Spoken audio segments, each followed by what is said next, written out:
Well, good morning. Welcome back to the Broadcast Retirement Network. I'm Jeff Snyder. This is BRN AM for Friday, August 6th, 2021. And our top story today, hearing loss, diagnosis and prevention at any age.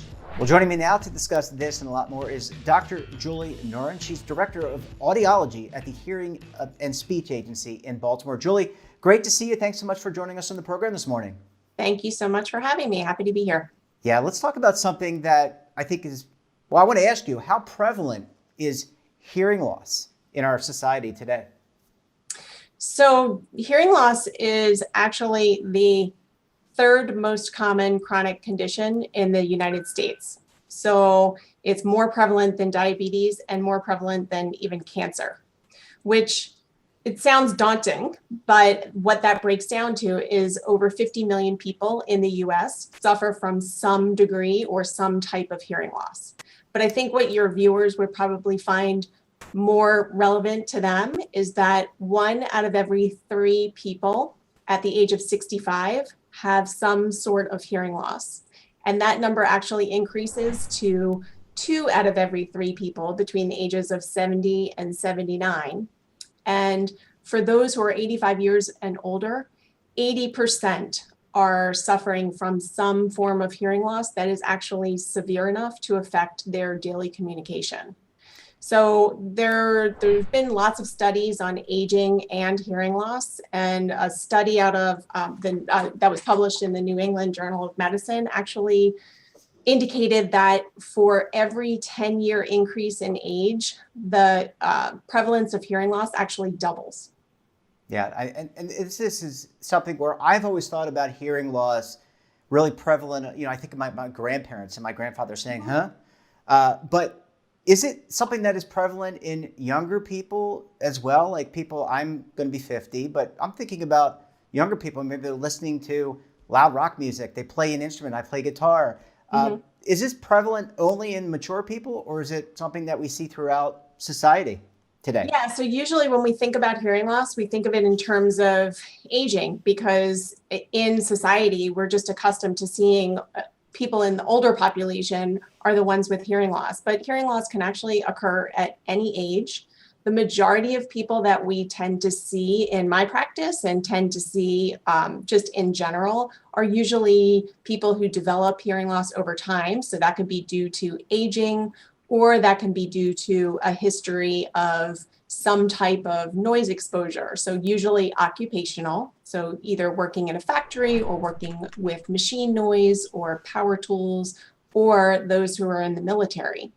But we do see a small number of children who are born with hearing loss. So it's estimated that about 3% of children who are born with some form of hearing loss, and sometimes that can be medically treated or sometimes that's permanent. But the majority of those who suffer from hearing loss are certainly those who are in the aging population. And you mentioned the military, you mentioned people who might have jobs where they're using heavy equipment. Are there other everyday sounds that could trigger hearing loss, whether you're commuting to work, maybe you're walking to work and going by a busy street in Manhattan or in Baltimore City? Are there everyday sounds that we need to be cognizant of, to make sure that we avoid them and protect ourselves?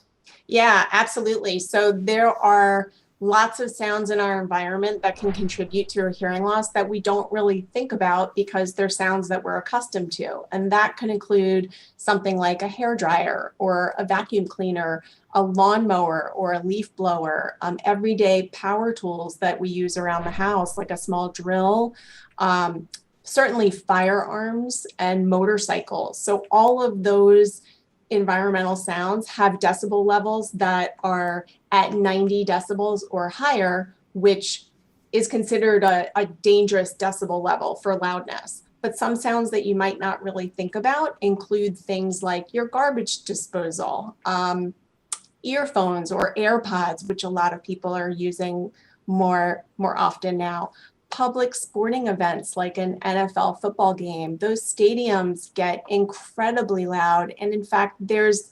clout now for stadiums that can get their decibel level up as loud as possible during a game, which, we haven't seen that in the last year and a half, but we're likely to see that moving forward.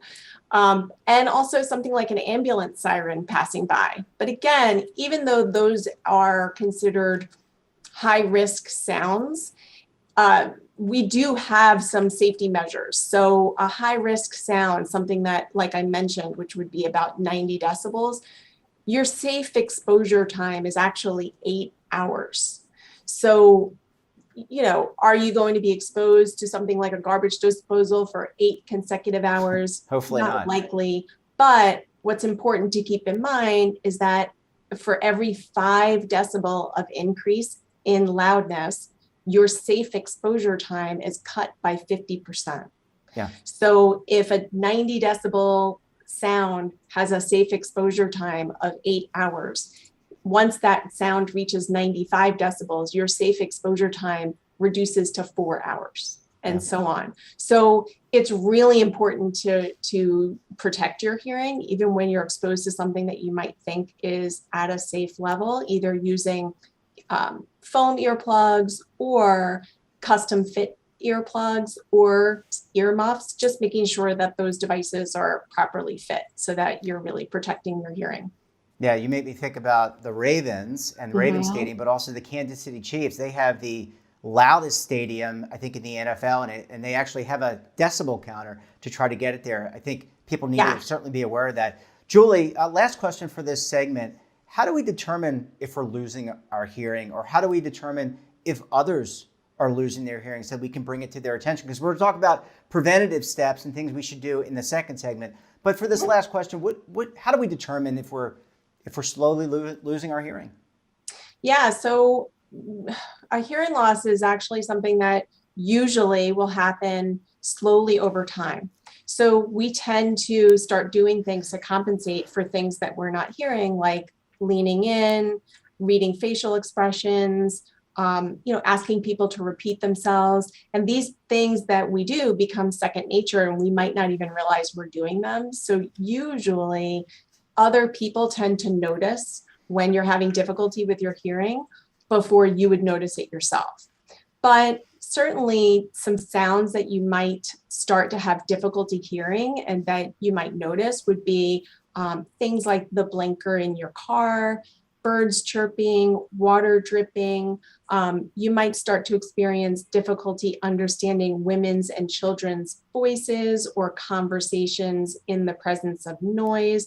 And that's because these are all sounds that tend to be a higher frequency sound, and we tend to lose our ability to hear the higher frequencies first.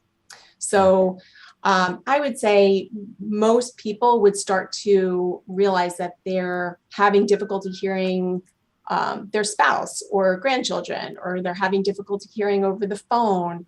So those would be good indicators that you might be starting to lose your hearing. One other thing to keep in mind is that there have been studies that show that about 90% of people who experience tinnitus, also pronounced tinnitus, but on a basic level, ringing in the ears or chirping in the ears, 90% of people who have that experience also have some form of hearing loss. So that would be a really key indicator. So if you're experiencing any kind of tinnitus, that would be a good indicator that you may have a hearing loss. Yeah, really good information, Julie. Julie, I need to take a quick break. When we come back, we'll talk about some preventative steps you can take to avoid hearing loss or help somebody who may be experiencing it today. You're going to want to stay tuned right here on BRN AM.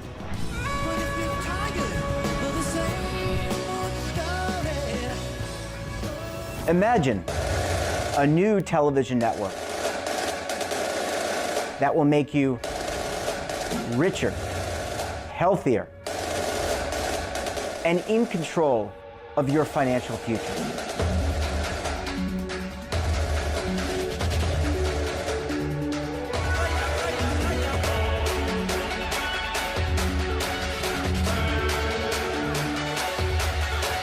This network is for the policewoman in Nashville, Tennessee, the baker in Dubuque, Iowa, the teacher in Lexington, Kentucky. We want to make the idea of savings and retirement culturally relevant.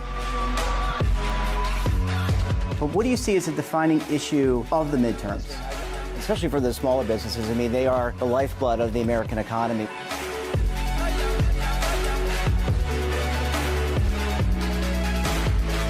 Featuring exclusive interviews, current affairs, and docuseries. 33 years old, you retired early. The philosophy is money only matters if it helps you live a life that you love. But you got to start thinking about retirement as soon as you get in. The Broadcast Retirement Network will drive very high engagement with premium partnerships. So this isn't retirement and savings for your parents or grandparents. This is for all Americans. And we're going to change the way you think about money.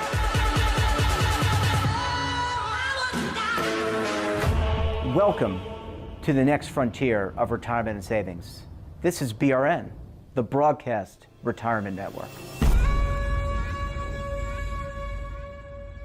Are you stuck with a low credit score? A credit report and score that's causing you to be denied credit or pay higher interest rates than others for the same things? Then do what Terrence did and call Credit Repaired for your free credit evaluation to help restore your credit. I started thinking about buying a new house, and my score wasn't where I needed it to be. I called and spoke with one of the representatives, and we just had a good conversation, and I liked what he was saying. Just one call for his free credit evaluation was all it took to start back on the track to repairing his credit. I'm seeing the deletions and I'm getting the report, so I know something's being done. It does make a difference to me. All it takes is one call to get started. Credit Repair has given me a second chance to have a better credit score. Don't let a low credit score hold you back another day. Do what Terrence did and make the call for your free credit evaluation. Call 800-819-4152. That's 800-819-4152. Again, 800-819-4152. Welcome back. We're talking to Dr. Julie Noren. She's Director of Audiology at the Hearing and Speech Agency of Baltimore. Julie, thanks so much for staying with us this morning. My pleasure. Let's talk about audiology tests. And for those people out there, we probably piqued their interest either for themselves or others. How often should we go to an audiologist like yourself to do a hearing test? So we would recommend at the very least to schedule an appointment with an audiologist and get tested just to establish a baseline. You know, we do our annual physical with our primary care physician, and we check things like our cholesterol and our blood pressure and other things. And hearing just isn't one of those things that are top of mind, but it's certainly one of those things as we age, we should start to pay more attention to. So even though someone might not be having difficulty, we always recommend at least going and getting tested, establish that baseline so that now you have a point, a reference point, so that over time, if you do go back and start to get regular testing, you have that starting point and you're able to determine, is there a hearing loss? Is it developing or worsening over time? And how progressive is it?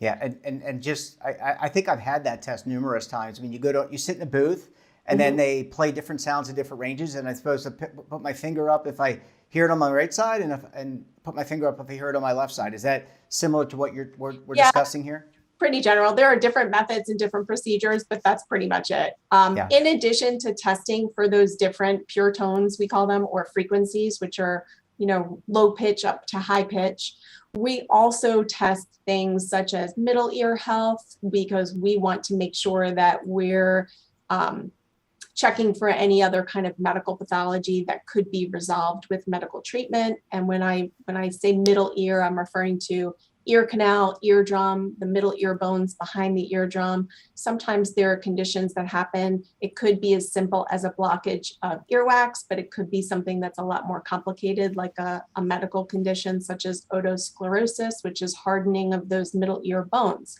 So we do testing of the middle ear because we want to determine if there's any contributing factor to a hearing loss, and also make appropriate recommendations for medical follow-up if those are needed.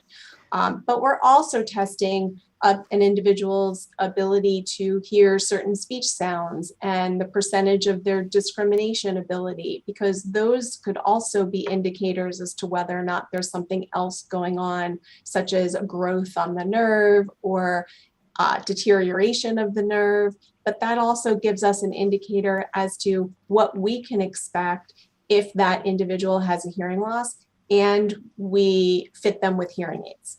Yeah. Julie. And one thing to keep in mind that a lot of people don't realize is that an annual hearing test to monitor your hearing for changes is actually covered by Medicare. So if you have a referral from your physician for that hearing test, you can go annually to get tested, and that test can be billed to Medicare. Thanks for that, Julie. What do you do if you or someone you know has lost hearing? And you know, I can tell you of personal circumstances where I've have friends and family, some of whom may have lost some hearing. It can kind of send you into a downward spiral a little bit. That's a key sense that we rely on, and losing a key sense is really hurtful in a lot of ways. But what are some of the steps you can take? You've lost a little bit of hearing. The audiologist says, hey, you're not hearing things at these ranges. What do you do? Yeah, hearing loss, depending on the severity and how quickly it happens, it can be pretty scary. And the good news is that there are a lot of options that are available. First and foremost, I always recommend working with someone who's a licensed and trained professional. That way you can at least know that the testing is done accurately, the recommendations are appropriate, and you have someone guiding you through that process, because it can be really overwhelming and really daunting. So the first step, I would say, is schedule an appointment with an audiologist just for a complete evaluation, determine where your hearing levels are, and that way, once your need is established, then that professional can guide you through what the best course of treatment is. And it's important to know that there have been a lot of studies out of Johns Hopkins, actually, that have indicated those who have a hearing loss that goes untreated have a higher likelihood of an earlier onset of dementia. So even though it might not be impacting your cognitive function significantly, there have been studies that really have shown that if you have a hearing loss and you start using hearing aids, you will prolong that onset of cognitive decline. Yeah, and it's like isolation. I think you kind of are, there's a wall between you and the rest of the world, and I think that can be really harmful. And we're doing a lot of talk now about mental health. I think that's really disruptive. Last question here, Julie. There's been a lot of technology improvements since the hearing aid was first invented. We've got cochlear implants. We've got hearing aids. Where do we stand with the technology today, and what can we expect if we have to use a device like that? Will we get 100% of our hearing back? Will we only get some of it back? Does it vary by individual? Yeah, it really will vary by the individual. Again, that's why the testing is so important, because it gives us an idea of exactly where someone's hearing levels are so that we can then determine where they need that boost. Someone who has a mild to moderate hearing loss is going to need something that's very different in terms of a hearing device than someone who has a severe to profound hearing loss. So age is also a factor. Dexterity is also a factor. So there are lots of devices that are out there that are designed to treat hearing loss, but I would say my recommendation would be to work with someone who really understands the market, understands what the different products are designed to do, and understands the needs of different individuals and how they can vary so greatly, so that if you are suffering from a hearing loss and you do need help, that you're getting help that's appropriate for you. Really great advice. And last question, does Medicare, does a typical, like if I'm a 50-year-old male and I use a health insurer, will they offset a portion of this, or will Medicare offset a portion of this type of expense? Because I would imagine these things are very intricate. There's some cost associated with them. Yeah, they are. They're like little mini computers. And they really are amazing. You ask the question, will they restore 100% of your hearing?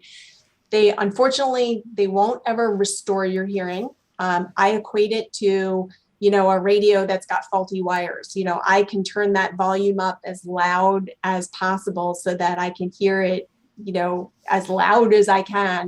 But there's always going to be that static because of the faulty wires. And hearing loss is on a very basic level pretty similar to that, in that we can get the best functioning device and the most appropriate amplification so that you're hearing better and you have access to sound that you're not hearing without those devices. But there is still a hearing loss to contend with. And a hearing loss will cause difficulty hearing and difficulty with making sense of what you're hearing. So again, that's why it's really important to work with someone who's got that knowledge and expertise so that they can determine what's most appropriate and then work with you to make those changes along the way with programming and fine tuning so that you're getting maximum benefit from your devices.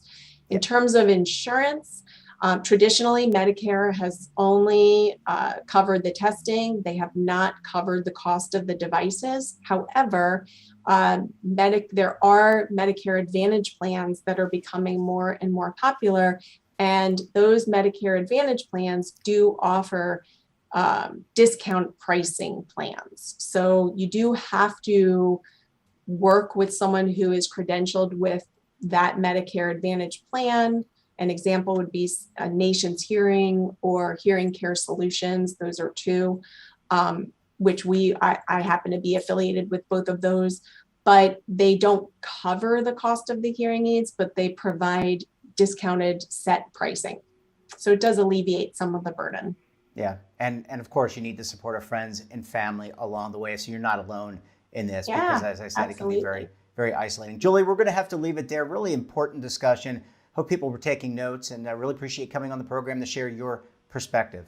Yeah, I'm happy to be here at any time. It's absolutely my pleasure. Thanks, Julie. Great to see you. Thanks for sharing your perspective. And that wraps up this episode of BRN AM. Have a topic of interest, someone you think we should talk to, drop us a line. And don't forget, for all the information in retirement markets, technology, personal finance, so much more, check out today's edition of our daily newsletter, The Morning Pulse. Don't forget, we're back again tomorrow, this time for BRN Weekly. We'll have a very special guest, and we'll take a look at some of our best segments for the week. Until then, I'm Jeff Snyder. Stay safe, keep on saving, and don't forget, roll with the changes.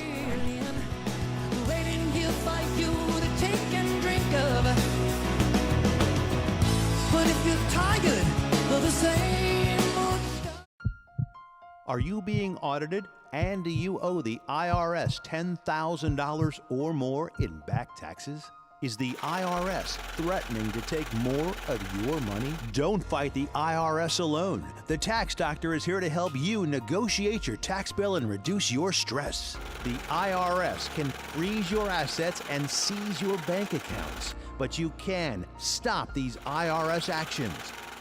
The Tax Doctor will work with you using our years of experience to represent your case to help you get the best resolution under the IRS guidelines.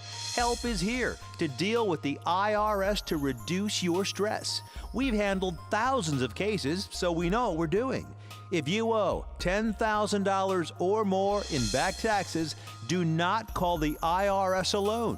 Call a Tax Doctor now for a tax emergency analysis. Call 800-224-6439.